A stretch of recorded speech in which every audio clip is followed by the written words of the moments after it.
Hi students, welcome to lesson number 4 on rural urban continuum, rural urban difference, primary and secondary relationship. Now the learning objectives. This lesson will help the students to understand the features of rural and urban society.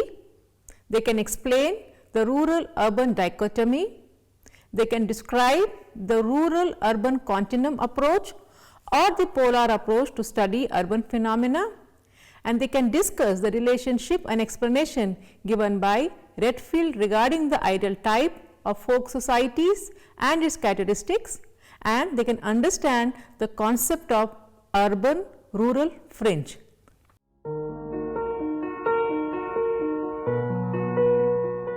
Now the introduction. Rural urban continuum is a course of socio-economic interface between the villages and the towns or cities. Numerous cultural traits are diffused from cities to rural areas. For example, dress patterns like pants, shirts, ties, skirts, jeans, etc. diffuse from cities to rural areas. In addition, modern thoughts ideologies are also transmitted from the cities to the rural areas due to widespread communication, namely radio, television, newspaper, etc. The urbanism, which is urban way of life, emerges in the cities and gradually reaches to the rural areas, depending on their immediacy to cities. The process of urbanization has not been a remote occurrence. Currently, together with the entire range of occupational diversification, spread of literacy, education, mass communication, continuity between rural and urban areas has amplified. Urban jobs and other facilities of living have become status symbols in the rural areas. Several up-to-date techniques of agriculture development and many of the institutional frameworks for rural development are also produced from the urban centers. The large-scale commercialization of agriculture has also been facilitated by the process of urbanization. Correspondingly, agricultural requirements for machinery have generated the growth of manufacturing units in urban areas. Earlier, numerous scholars had supposed that there is a perceptible disparity between the urban and the rural community. Nevertheless, this concept of rural-urban dichotomy underwent a revolution. The scholars noticed that there was much individualism, lack of understanding, fear and suspicion even among the villagers, and the peaceful village image of rural life took to a severe blow. These studies pointed out that the peaceful community type of existed in villages was not a fact. Remarkably, the concept of the urban community also underwent a change in the 1950s. It was found that family made life close, informal and secure. This is to say, there do exist urban villages. This aspect of complex societies is very mystifying. Moreover, there exist people who live in villages and work in towns. Neither the village nor the town can thus be thought of as a stereotype.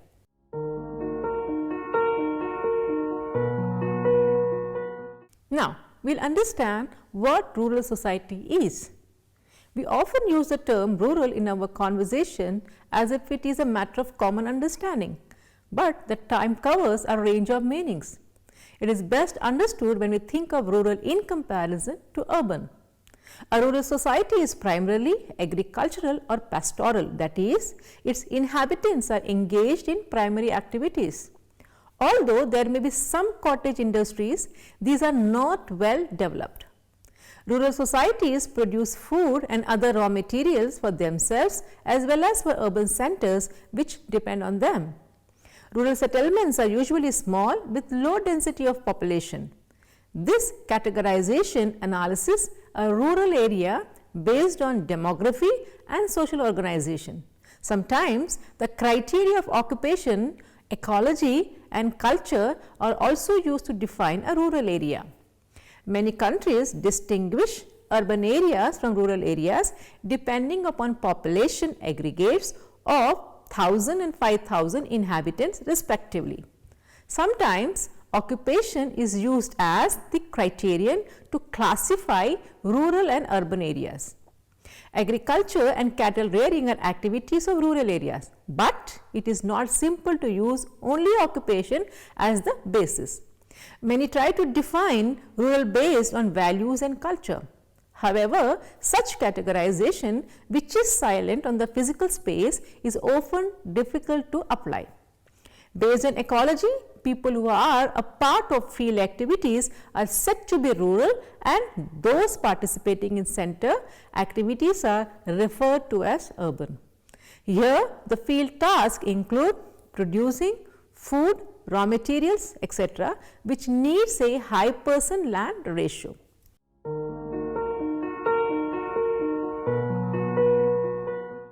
Now, we will see what are the features of rural society, and one of the major features of rural society is rural economy.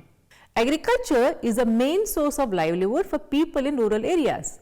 Land is central to rural economy and plays an important role in social and economic life of rural people. Rural people are the primary producers of food as well as raw materials for industries. A predominantly rural society like India relies on agriculture for food and employment of majority of its population. But many factors lead to extreme deprivation in rural areas like lack of irrigation facilities, indebtedness, etc. Hierarchical land relation add more misery to the life of small and marginal farmers. The standard of living of rural people is determined by the distribution of wealth and the amount at their disposal. It is commonly held that the standard of living of rural people is lower than or similar to those lower strata of urban society. Now, another major feature is rural family. Family is the most fundamental unit of rural society. It impacts ways of being of individual as well as the social, cultural life of groups. The traditional patriarchal joint family is mostly found in rural areas. Rural sociologists have outlined the features of this type of family as distinct from urban family. And the first one, it shows that greater homogeneity, more stability and organization. That is, parents, children, husband-wife bonds are strong. Cooperation takes precedence over contractual relationship. Second, rural family relies on agriculture. Therefore, there is division of labor among the family members on the basis of age and gender. Family functions as a unit of production. Rural family exercise greater control over its members. Next, family takes charge of education, health and recreation needs of its members. Fifth, power and authority are according to status defined by gender and age. The oldest male member enjoys authority over family matters. He assigns work to other family members, arranges marriages and socializes the younger members into agriculture as well as social life. However, the level of familial cooperation declines here since family members are engaged in diverse occupations and mostly stay outside home for work. Agencies other than family such as schools, clubs, etc. take care of various needs of family members. Usually, property is also held individually. There is very little interaction among family members. Another major feature of rural society is caste system. Rural societies are traditional bound. Hence, the hold of caste system is much more visible in India's rural society. One's location in the caste system determines one's everyday undertakings as well as position in social, economic, cultural, educational, religious and political spheres. In the economic life of rural people, caste affects relations of production and consumption. Place of residence is also determined by caste. Certain castes live in particular areas of the village. Even when some members discard their caste based occupation, they continue to live in the same place. Caste also holds a rigid relationship with religion. It also controls the political lives of people. Many a time, it becomes a factor at the time of elections in making a choice for representative. Another major feature is rural political life. Since India's population is predominantly rural, the majority of those who participate in elections during elections are the masses. Political power in rural society revolves around the ownership of land. Rural people are politically conscious and active.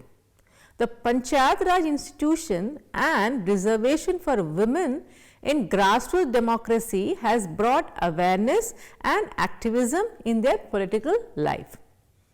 Another major feature, rural religion.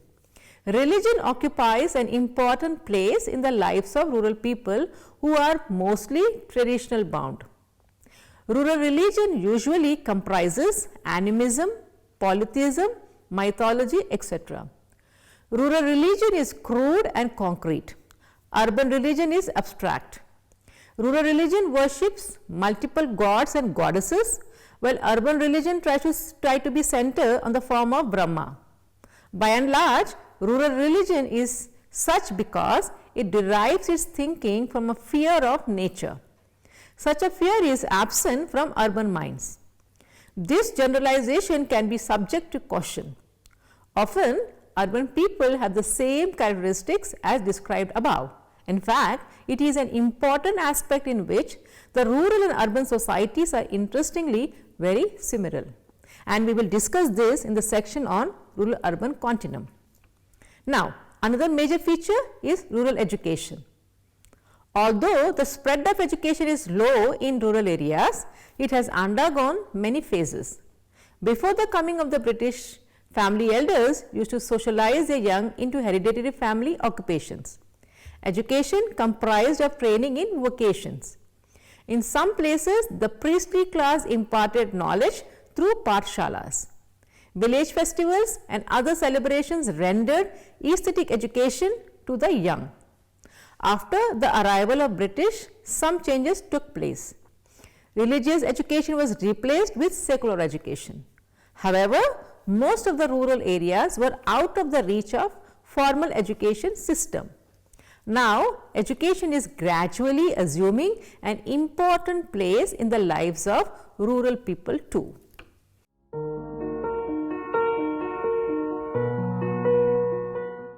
Now, we will understand what an urban society is. In simple terms, urban has something to do with towns as rural has to do with villages. However, when it comes to defining urban, the matter is not so simple. In the exercise of census, various national governments use various criteria to define it depending on their specific attributes, population size, density, levels of industrialization and development, and so on. There is no universal definition for urban. Nevertheless, there are some common grounds. It is often easy to recognize large cities, but we face a problem by distinguishing medium towns from small towns and smaller towns from larger villages. Similarly, degree of urbanization is not fixed. Large cities like Delhi, Mumbai or Kolkata are growing at high rates, necessitating fresh classification of towns. What once was a city now becomes a metropolis. The town becomes a city and so on. Urbanization is a continuous process of growth of cities both in size and number. So, what is meant by the terms urban and city? So, according to the Encyclopedia of Sociology, urban includes a set of specialized non-agricultural activities that are characteristics of but not exclusive to city dwellers. City refers to an administratively defined unit of territory containing a relatively large, dense and permanent settlement of socially heterogeneous individuals. Thus, urban is a set of attributes where the city is a place whose residents possess these attributes, though not exclusively.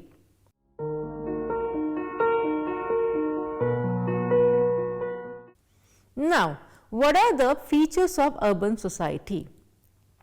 Cities can be identified on the following basis, that is demographic, economic, social, morphological and functional.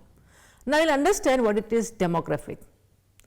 The size, which is minimum 5,000 persons and density minimum 400 persons per square meter of population, are the demographic criteria.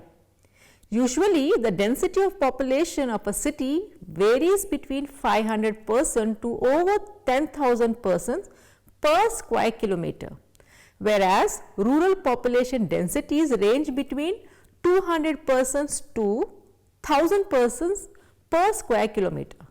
But demographic criterion is not enough. Now, the economic feature.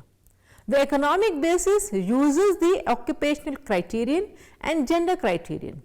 Rural and urban places are distinguished on the comparative importance of agriculture and non-agriculture sectors. So, the activities of secondary sector, that is manufacturing, and traditional sector, that is services, predominate in urban places. Also, the identification of urban place takes into account the male working population. Places with 75% or more workers in non-agriculture pursuits are taken to be urban. Now, the social feature of urban areas. Urban centers can be identified by the social composition of people. It has more diversity because the population comprises of people from various regions, religions and languages. Now, the morphological and functional feature of urban areas. Urban places have very different layout and constructions than rural places. They have mostly brick and mortar buildings with many stories. Main streets are for vehicular and pedestrian traffic. Public buildings like hospitals, courts, schools are present in urban areas. Clustering of shops in a marketplace is an urban phenomena. Even small urban places have a cluster of 20 or more shops. Villages have a few separate shops in a marketplace. Now, what is rural-urban dichotomy? We have discussed the features of rural and urban society, and you can see that they differ in many respects. In fact, there are many sharp contrasts provoking us to categorize them as dichotomous entities. Social life in the countryside moves and develops in a rural setting, while that in urban areas moves and develops in an urban setting. Their respective settings considerably shape rural and urban social life. A grasp of those differences, often described as rural-urban contrast or rural-urban dichotomy, is essential to understand how different structures and life processes of rural and urban societies are to a great extent the consequences of these differences in their respective settings. Rural-urban contrasts are seen on the basis of differences in occupation, environment, community, size, density of population, homogeneity and heterogeneity of population, social mobility, migration, stream, social stratification and social interaction, among others.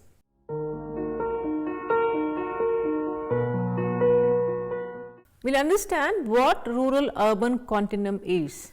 The notion that rural and urban societies are dichotomous came under scrutiny, and it was observed that there were traits of rural in urban areas and traits of urban in rural areas. Moreover, characterization of rural and urban as two distinct worlds is untenable because there exist networks and flows of people, goods and ideas between the two. As a result, a constant interactive process is in operation. It was accepted that there has always been close contact between the rural and urban ways of life. So, rural and urban societies were no longer thought of as made of clearly distinct attributes, but located in different degrees of a continuum of these attributes. There exists an ongoing gradation from rural to urban and not rural urban dichotomy, so much so that there is often no sharp demarcation to tell where the city ends and the country begins. The most influential study in this regard was made by Robert Redfield in 1930, who developed a continuum starting from small tribal village, a folk, to large cities, urban. More urban meant being more secular, individualistic, with great division of labor and so on. Thus, there is a gradation of places or regions as more urban or less urban. The concept of rural-urban continuum is modeled on Redfield's concept of folk-urban continuum based on a study in Yucatan in early 1930s. He studied the city of Merida, the town of Zitas, the Maya peasants, village of Chancom, and the tribal hamlet of Tusik. Redfield described the folk city as small, isolated, non-literate and homogeneous with a strong sense of group solidarity. The ways of living are conventionalized into the coherent system that we call a culture. The behavior is traditional, spontaneous and personal. Kinship, its relationships and institutions are the type categories of experience, and familial group is a unit of action.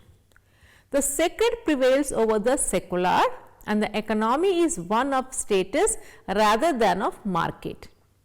In the folk society, secondary and tertiary tools are relatively few as compared to primary tools. It is a group economically independent of all others. There is not much division of labor. The urban society is considered to be the opposite of the folk society. The concept of folk society and urban society as Redfield defined them are actually ideal types. This may not exist in reality, but they serve as benchmarks to compare any society to determine its degree of folkness or urbanness. This means that all societies exist in different levels in a continuum between these two ideal types. And there are two types of ideal type approach, that is non-polar and polar. Now, what is non-polar? The concept of an ideal type has been applied to communities as it has been applied to the study of other social phenomena. This conceptual device is a constructed preposition which designates the hypothetical characteristics of a pure or ideal type. As used in this sense, the terms pure or ideal have nothing to do with subjective evaluations of phenomena being studied. The technique of ideal type analysis is a form of comparative method. Actual empirical instances are compared with the ideal type to see how closely they approximate the ideal type. So, this type of approach is known as non-polar ideal type approach. Now, what is polar or rural urban continuum approach?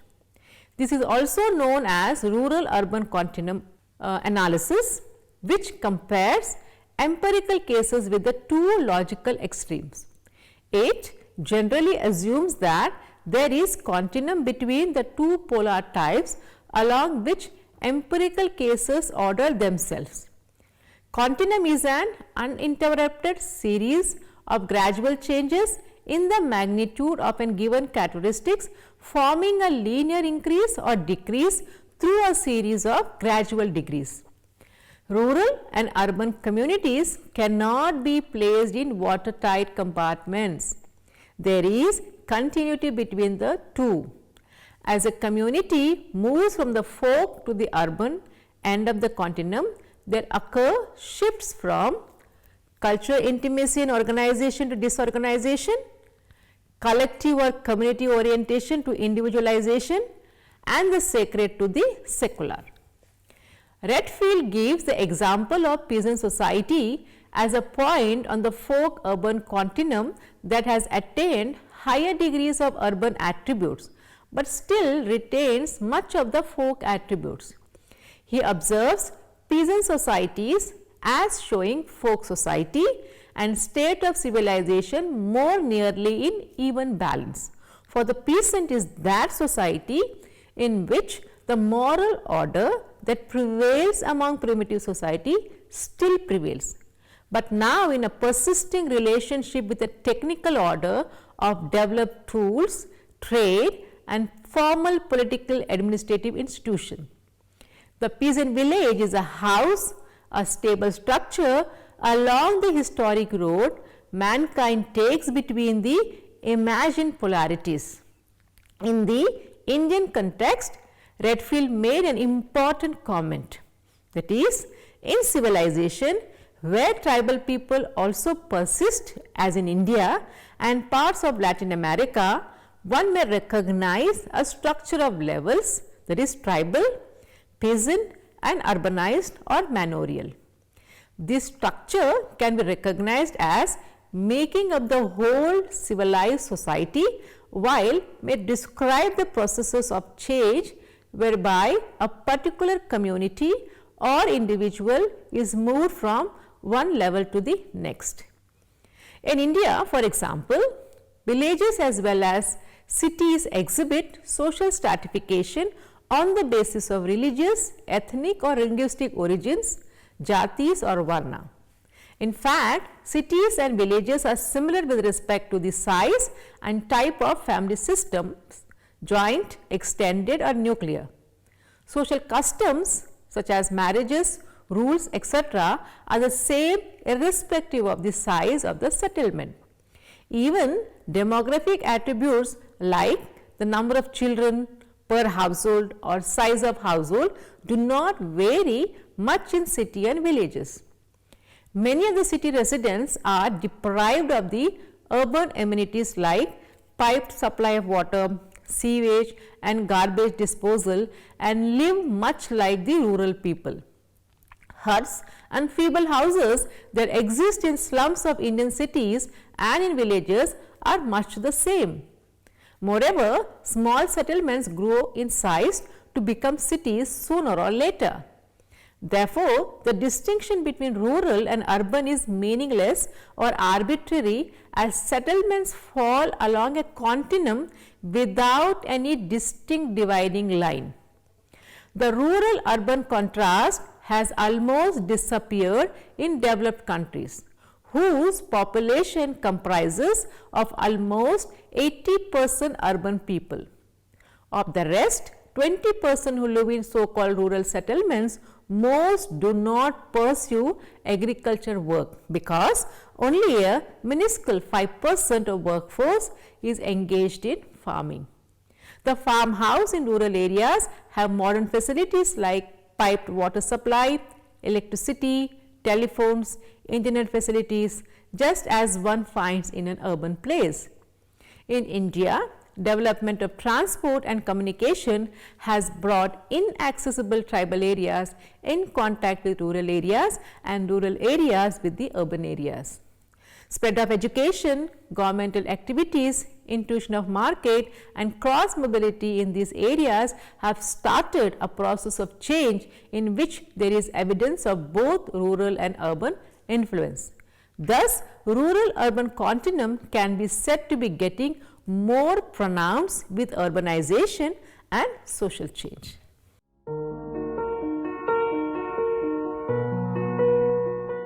Now, what do you mean by rural-urban fringe? A related concept that has emerged is known as the rural-urban fringe. It is defined as an area of transition between well-recognized urban land uses and the area devoted to agriculture.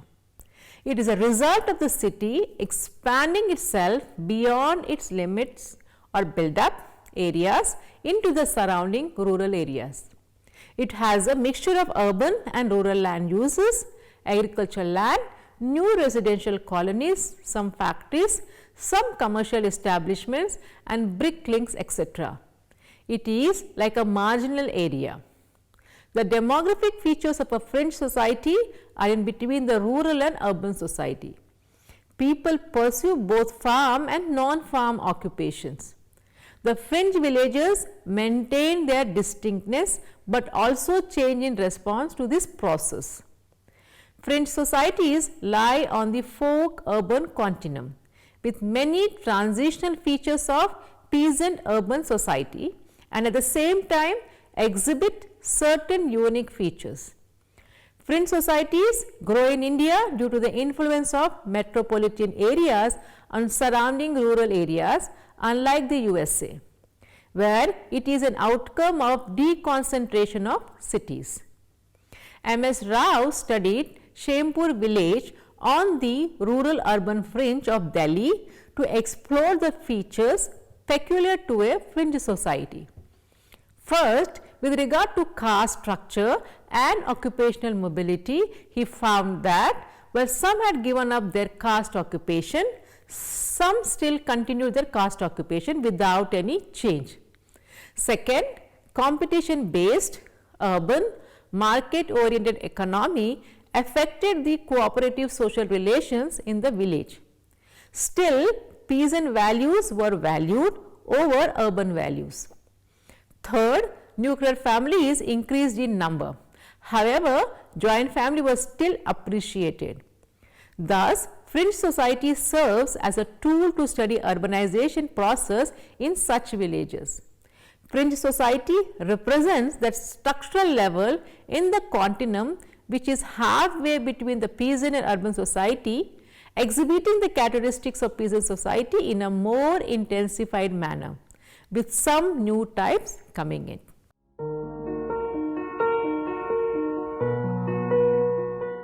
To summarize, what is clear from the above discussion is that the rural and urban life in a complex society is not the opposite of one another.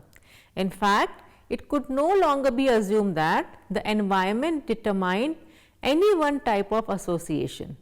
However, this is not to say that rural and urban population do not have any differences. Usually, rural-urban continuum proposes a linear portrayal of the contrasting natures of social relationships, characteristics of rural and urban settlements. This was an accepted theoretical tool to categorize diverse types of communities and the changeover between them. It began from the early 20th century, where sociology endeavored to understand social changes resulting from rapid urbanization. Life in the countryside occurred in small geographical isolated settlements which were socially homogeneous with high levels of mutual communication and social solidarity and which changed very slowly.